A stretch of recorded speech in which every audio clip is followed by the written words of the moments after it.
When Arsenal and Man City played in the Community Shield at the beginning of the season, some performances on the Man City side stood out for good and bad. Foden looked somewhat sharp and on it. Haaland again struggled against Saliba and Gabriel. But out of all the players on the Man City side, the goal scorer and academy product, Cole Palmer, looked really good. And his goal showed a lot of people how special he can be if he gets given the chance at Manchester City. But just under a month after a really good and impressive Community Shield performance from Palmer for Man City, he was sold to fellow Big Six team Chelsea for what seemed like at the time a hefty price in £40 million.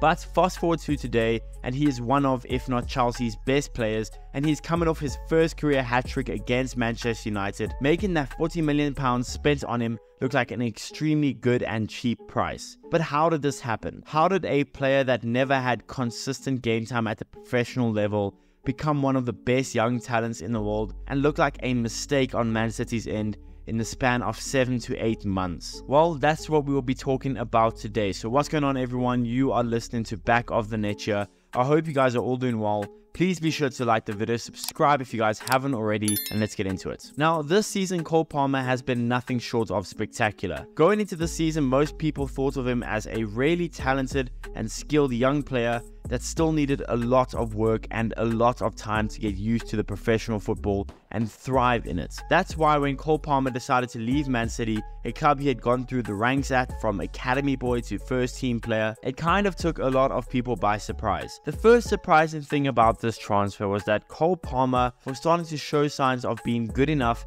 to get decent amount of minutes in Man City. And the fact that he was only 21 years old still meant that he still had a fair few years and a fair amount of time to learn and grow in Manchester. Another surprising thing is that Man City were actually willing to let Cole Palmer go, especially to another Big Six team in Chelsea. Now yes, Man City are a stacked squad with the likes of Bernardo Silva, Phil Foden, Jack Grealish, Jeremy Doku, Oscar Bob, Sergi Gomez, all able to play as wingers. So for Cole Palmer, it was always going to be hard to break through, but I still found it weird that City were willing to let him go. Now, Pep basically said that Cole Palmer wanted minutes that City just couldn't give him, which sounds ridiculous now. I mean, being that Cole Palmer, Erling Haaland and Foden would have been a really good front line with De Bruyne behind them, Bernardo Silva behind them, that would have been kind of deadly. But on Cole Palmer's end, he also basically said that he just wanted minutes and Man City couldn't really give it. Chelsea would have gotten more than enough minutes, so he decided that for himself and his career, it was best for him to leave Man City.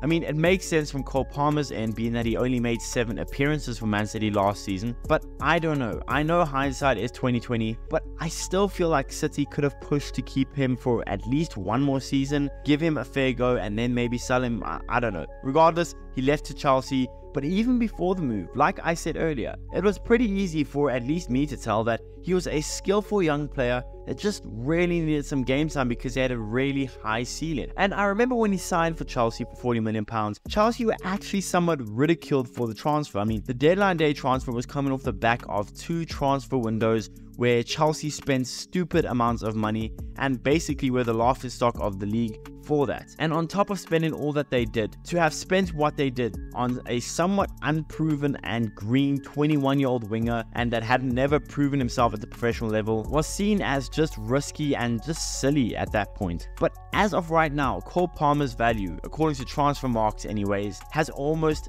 doubled. And you'd imagine that if Chelsea had to sell him right now, he would go for at least 80 to 90 million pounds if he had to leave Chelsea right now. Of course, he's not gonna leave Chelsea right now, but I'm just showing you his value has doubled for a transfer and a fee that most of us thought was kind of risky and just stupid. Cole Palmer statistically has been out of this world this season. Outside of scoring 5 goals in his last 2 games, which is ridiculous, Cole Palmer has scored 21 goals and got 12 assists in just 39 games this season, including scoring in both the UEFA Super Cup and Community Shield for Man City. And then despite his statistical season being absolutely crazy, of course you're going to always have people hating on him, and you're going to have those haters. And the thing to hate in Cole Palmer, according to the haters, is that he does score a handful of penalties. I mean, out of his 16 Premier League goals, 7 of them are from the spot. But I've never quite understood why it's a bad thing. Why does someone like Haaland, who scores a fair chunk of his goals as tap-ins, get more credit than someone scoring from the spot? I don't know, it just doesn't make sense to me. Palmer has taken 7 penalties for Chelsea,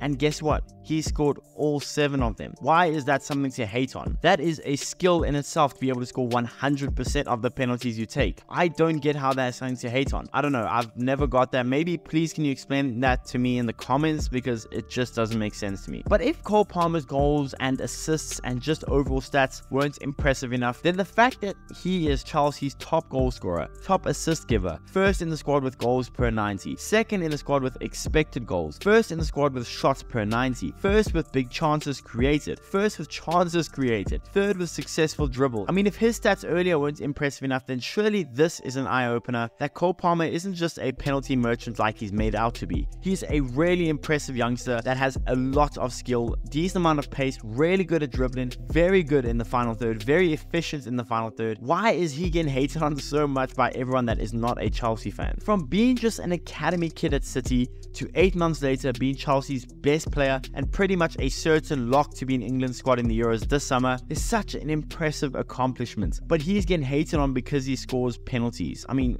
I don't know. Look, Cole Palmer isn't actually being hated on by the whole footballing world, but I'm just talking about his haters specifically. They hate on him because he can score penalties. That is ridiculous. And for most people that actually watch football and can acknowledge Cole Palmer as a talent, they can admit that he has been absolutely outstanding this season. And if he keeps on this trajectory, which is another ball game, if he can keep this up for the next couple of seasons, he might be one of England's best players, which is a huge accomplishment because this is one of England's, if not England's, best golden generation since the last one with Rio Ferdinand and Wayne Rooney and all them. Cole Palmer is a special talent, and the fact that Chelsea only got him for £40 million, he's on a 7-year contract at Chelsea, which is a whole nother discussion, shows that for all the hate Chelsea get with their business, this piece of business is absolutely insane and has paid off so much for them, and Cole Palmer at this rate could be the face of Chelsea for years to come. But yeah guys, that's the video. Let me know in the comments below, what are your thoughts about Cole Palmer? What are your thoughts about Cole Palmer's season so far? Is he overrated? Is he underrated? Is he fairly rated? Let me know in the comments below. Please be sure to smash the like button, subscribe if you guys haven't already, and I'll see you guys in the next one.